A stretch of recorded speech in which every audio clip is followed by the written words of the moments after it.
welcome to the Library Connection. I'm Mandy Cantrell, Youth Services Director at the B.B. Comer Library here in Sylacauga. And we want to thank, the board, the staff at the library want to thank TV47 for allowing us to showcase the library and our services and participation in the community. And today we have one of our friends joining us from the library. We have a lot of friends at the library, and this is Denise Sinclair. She is the news editor for the Sylacauga Daily Home here in town. Thank you, Denise, for joining me. Thank you. Glad to be here. Oh, we're glad you're here. We see her in and out of the library a lot, she's a big reader, I know. Well, Denise, I know that you've lived here, you work at the Daily Home, but tell us where you grew up. I grew up in Alpine, just right outside of Sycamore, really, off of 21. Okay, so still, I consider that a hometown. You're a hometown girl. Yeah, that's true. Oh, good. So you grew up there, and we were just talking about going to school. Yeah, things like I actually graduated from Winterboro High School. I went 2 years to what used to be Alexander City Junior College, which is now Central Alabama Community College. And then I transferred to the University of Alabama, where I have a degree in journalism and a minor in English. I spent 3.5 years there and finally got my degree in 1977.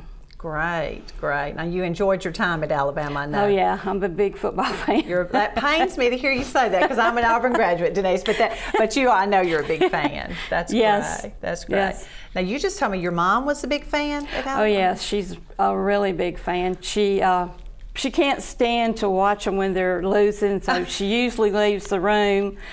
She used to go outside when they were playing on TV if they were behind, but yeah, she's a huge fan. Yeah. Well, she doesn't have to leave the room very much. They're big winners. I know thank goodness. I know, that's great. Well, okay, we know you went to, as we said before, ACJC, Alexander City Junior College, which is where I went too. It was a great place. And you worked during the time you were in school. Yes, I actually started to work a week after I turned 16. I worked for the old Winn-Dixie store that used to be in Ogletree Plaza. Yes.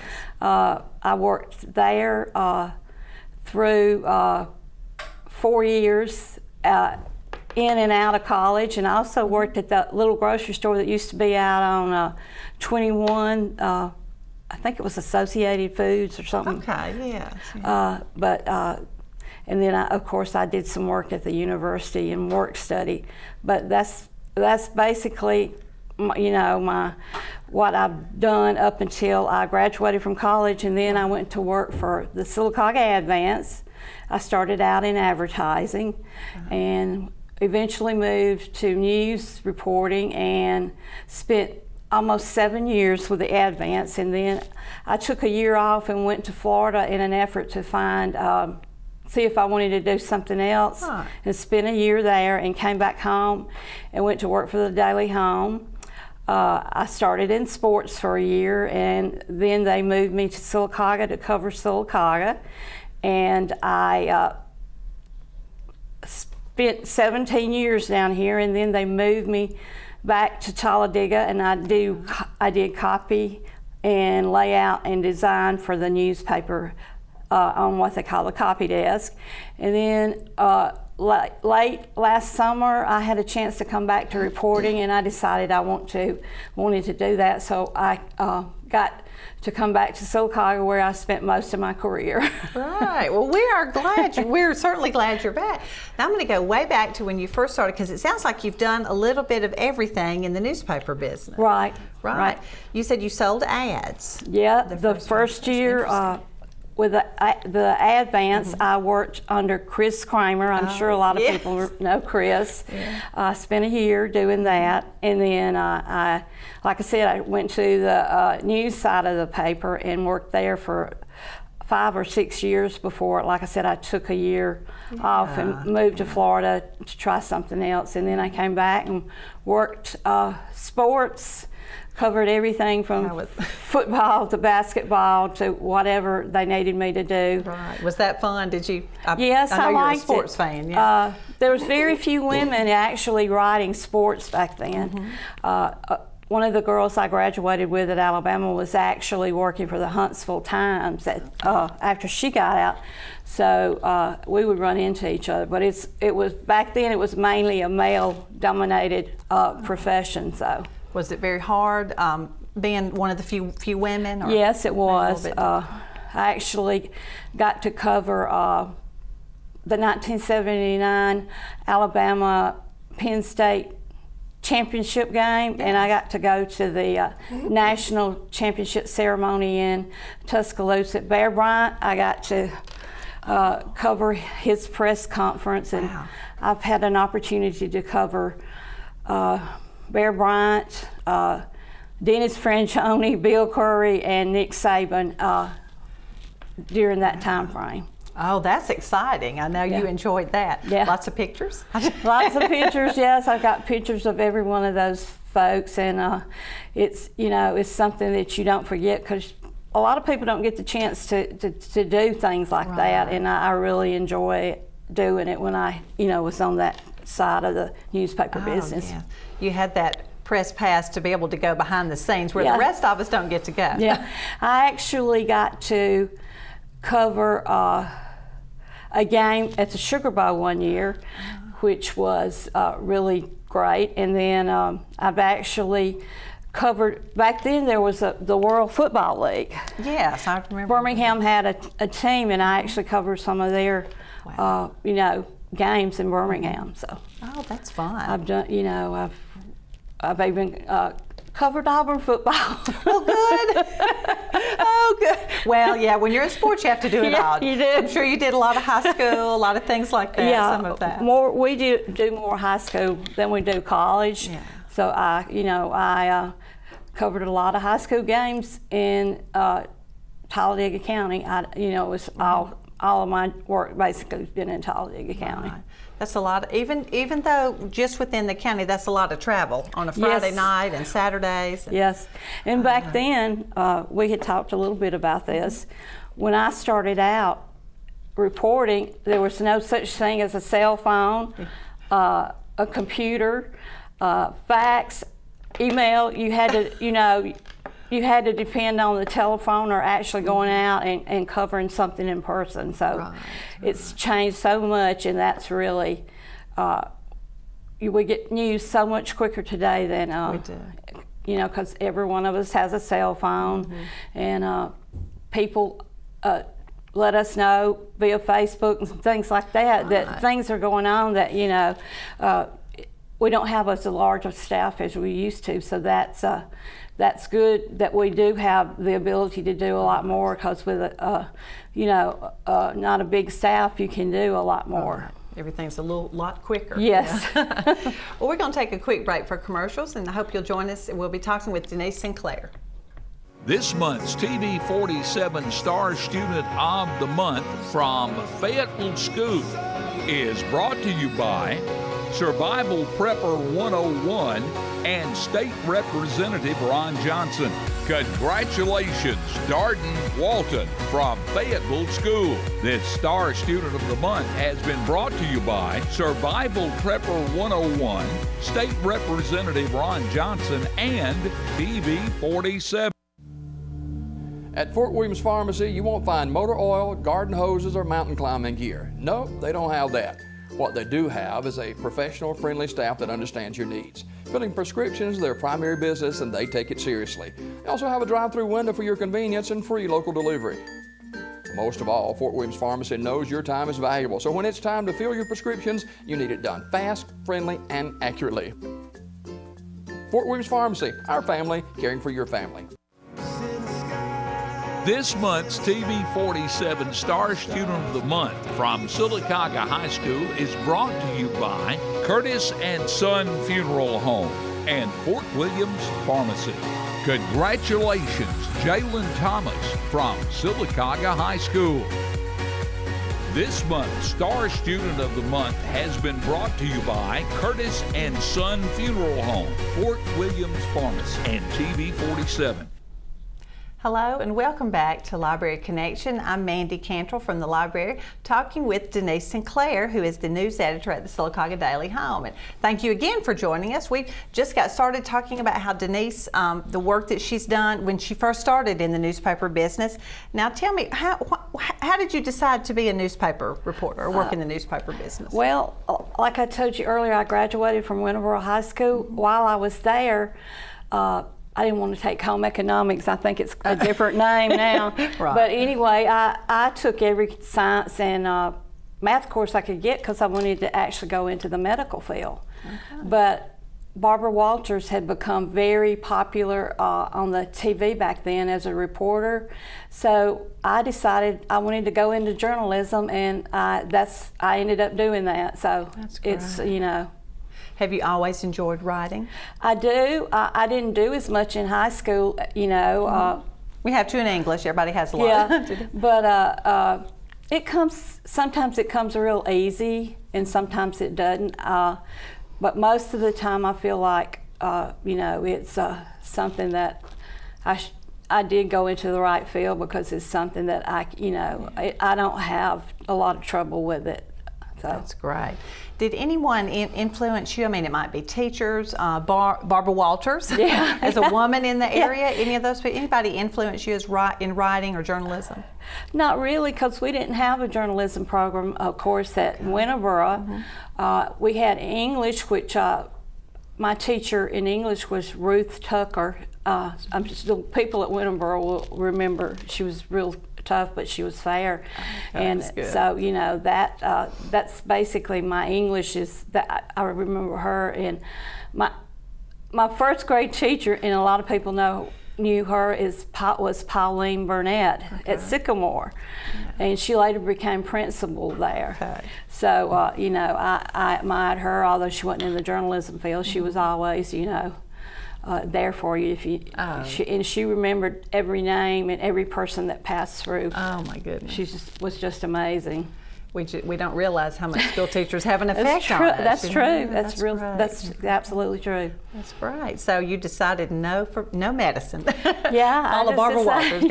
I just decided that maybe I needed to change, you know, my coursework, and that's what I ended up doing. Great. Now we were talking earlier, I know how you said things have changed. At first there were no cell phones, no computers. You said you had some kind of machine where you would type in your story? It was called a VDT, which is a video display terminal, and it was like one of the little tiny TVs that you used to purchase, and that's where we did our copy. And we would have to send our copy by modem to our production company in Birmingham that actually laid out the paper and you know, printed our paper for us. Right. So we have come a long way.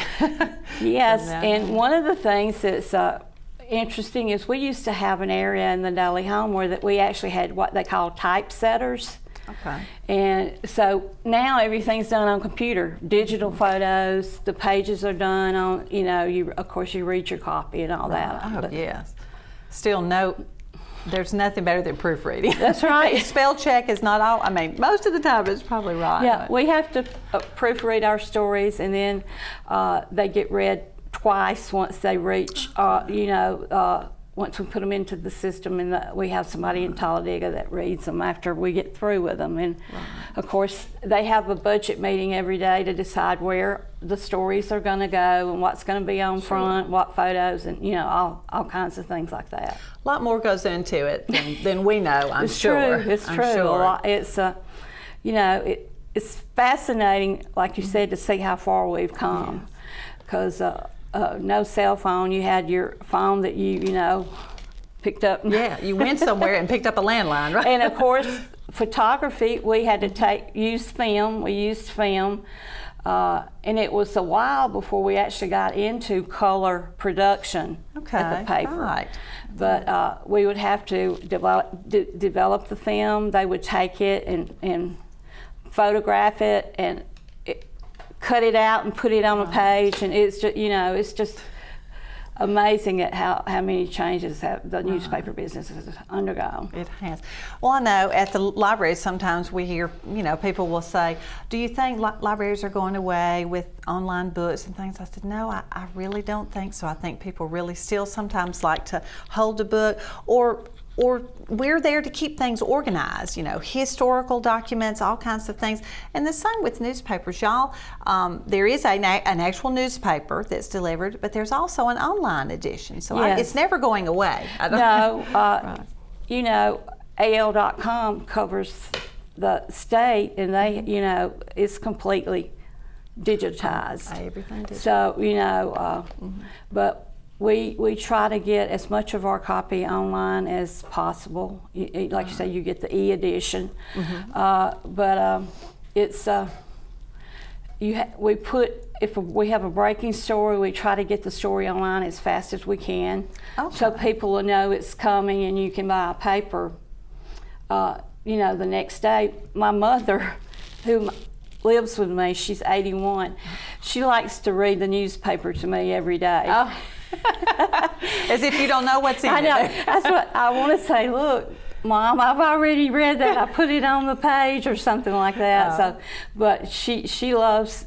So many people loved that newspaper in front of you. You feel it. You get ink on your hands. It's just. I hope it never goes away, because we're going to lose a lot of what you get in the community, stories and things like that. So it's just, it'll be around in some form or fashion. I don't know what the end result will be. Right. I do like the online. I like the online edition being updated. I like an actual newspaper to hold and mark and cut out, scrapbook or whatever. Right. But y'all update the e-edition or every so often, or with breaking news, things like that. Yes, we do. We have to get, if it's just a paragraph of what, to let people know that we actually are going to have this story, full story online later. Well, that's great. I know news comes at us so fast. It's good to be able to update that. Yes. Well, we're going to take another break, and we'll be right back in just a few moments. This month's TV 47 Star Student of the Month from Indian Valley Elementary School is brought to you by King's Pawn and Jewelry and Tax Service and Curtis and Son Funeral Home. Congratulations, Jackson Carter from Indian Valley Elementary School. This Star Student of the Month was brought to you by King's Pawn and Jewelry and Tax Service and Curtis and Son Funeral Home.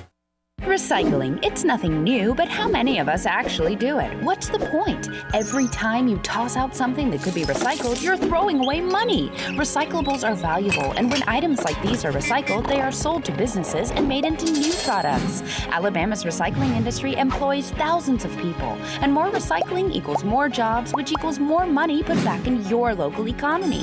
See, recycling just makes sense. Let us show you how recycling works in and for Alabama.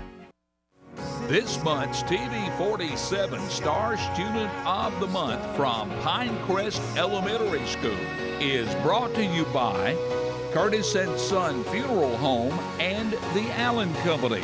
Congratulations, Nathan and Nolan Gordon from Pinecrest Elementary School. This Star Student of the Month has been brought to you by Curtis and Son Funeral Home, the Allen Companies, and TV 47. Hello and welcome back to Library Connection. I'm Mandy Cantrell from the B.B. Comer Library. I've been talking a little while with Denise Sinclair, the news editor from the Daily Home. She's been telling me lots of neat stories about her just beginning in newspaper and how it's changed and things like that. Well, you've done a lot of different things. We talked about meeting, getting to go to the press conference for Bear Bryant and those kind of people. What have been some of your most interesting trips that places you've been able to go because of your job? I actually got to go to Washington twice in the 80s when the Sylacauga City School System won national awards. 3 of their schools did, and I actually went and covered that. And there was a ceremony in the Rose Garden for that, and I got to cover that. George Bush Sr. was the president then. I have photos of him. I've actually covered press visits by Bill Clinton to Alabama. I've also covered Ronald Reagan in the inauguration in Montgomery for years and years ago. And let's see, I'm trying to think. Jimmy Carter's mother came here one time. Oh, really? Oh, how neat. And she was campaigning for him in Talladega at the courthouse. Yeah. I actually got to, meet her, which was interesting. And like I said, I've got to meet a lot of Alabama coaches, and I actually covered the last game Bear Bryant coached in 1983 at the Alabama-Auburn game at Legion Field, which I was actually on the sidelines and got all kind of photos of Joe Namath. Pat Dye was coaching Auburn at that time.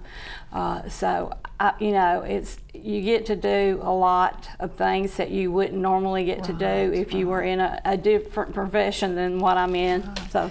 I'd have to remember that I was actually working, not just having fun or just being in the moment there. How interesting. So now you tell me a little bit, you like to scrapbook, or do you scrapbook? You have scrapbooks. Scrapbook. I do have scrapbooks full of photos that I've taken across the country. I really like photography. I've actually got to go out west to Las Vegas. My grandmother's nephew lived out there, and he brought us out there for a couple of weeks. Fun. So we got to go to. My grandmother used to live in Tucson, Arizona, and we got to visit some of her friends there, and it was just, that was neat. But I've got photos from all over the country that I've taken. Wow. Yeah. And of course, again, coaches. So some work and some pleasure. But yes. You like photography. Yes, I love photography. I'm pretty big into flowers. That's my favorite to photograph. So, and pets. I've got 2 pets now. They've got similar names. I've got a cat named Lily and a dog named Livy. Okay. Sometimes we get them confused. Oh, I bet. So they make a lot of neat photos. Yes, they do. Interesting photos. Yes. And their antics, I guess, things they're doing. That's true. Did you study photography, or just something you learned on your own? Basically, I learned it on my own. I took one class in college, and it was not on a normal camera. It was one of those cameras that you have to wind and you look into the lens like this. Oh, I remember, yes. And so that's what I used the first and second year I was in the newspaper business, and then I went to a 35 millimeter. Okay. So that's changed over the years too. There's no waiting on your pictures now, really. No, it's all digitized again. We used to have to use film and negatives to print the photos and put them on the page.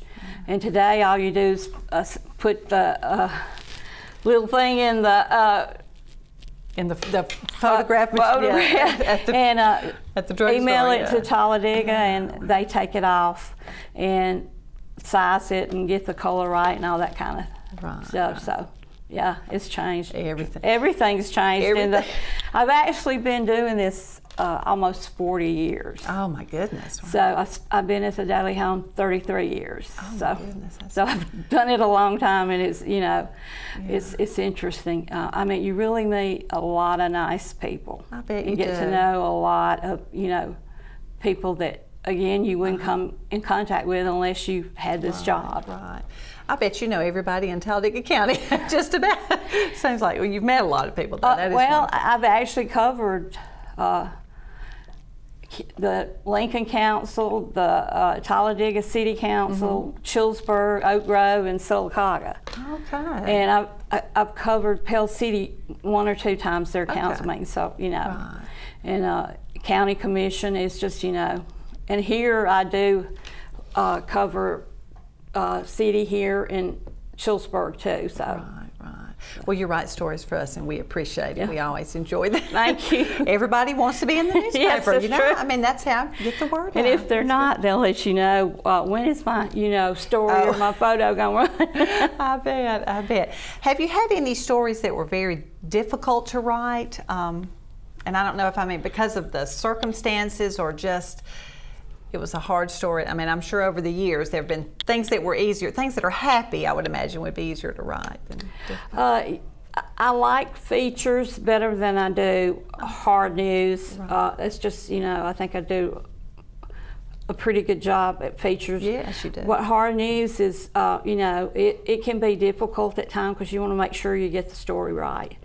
And that, you know, like I said, I cover the council here in Chillsburg and Oak Grove. And it's just, you know, you learn a lot about people by covering things like that. So. But and of course I cover the library, the school systems, and whatever comes my way. Oh man, is it hard to go out and find stories? I mean, sometimes there's maybe a slow news day or two, and sometimes we like that. We don't want too much excitement. Right. But yeah. you're always looking. It's you know, there may be 1 or 2 days a month where there's actually, you know, not a whole lot going on, and you have to look for something to write about, and that can get hard because you're after a story and there's actually nothing going on that day. That just happened. Yeah. So you know, you have to try to come up with something that you know that can be in the paper the next day from your area. So. Well, you do a great job. We thank you. appreciate it. And I hadn't thought, I guess, like you said, a hard news story is something you have to work on getting your facts straight. Kind of walk me through a story you find out about an event or something that's happened, and you interview people, check your facts, things like that. I use an example of there was a story in yesterday's paper about a mother. Her mother and her son for Mother's Day. And she actually wrote a letter about the paramedics that helped save her life. And the story was, of course, about Mother's Day, but it focused the fact that she was here with her mom and her son on Mother's Day. And it, you know, it might not have happened if she hadn't have, you know, gotten the response. Right. I actually sat down with her and her mother, and you know, and did the interview. And but it's, you know, it's stories like that are feel-good stories that you like to write. And then there's, you know, crime stories. I don't really like to do those, but there's, you know, you have to. I don't think anybody would. Yeah. So you know. But basically, that's, you know, what I do. And the hard news would be like you cover a council meeting. Right. I have a deadline. Okay, yeah. So I have to go to. I have to like 9:30 to get a story in. Like if I covered a council meeting tonight, to go back and do that story. So it's. Lots of hard work at all hours of the night, day and night, I'm sure. But we certainly appreciate what you do. I know at the library we're glad to see you coming in and finding out about the things we do, and we appreciate the Daily Home. Thank you. And appreciate you coming back to your hometown to live. Thank you. To work. And thank you so much for joining me today, and I hope you will join us again on Library Connection.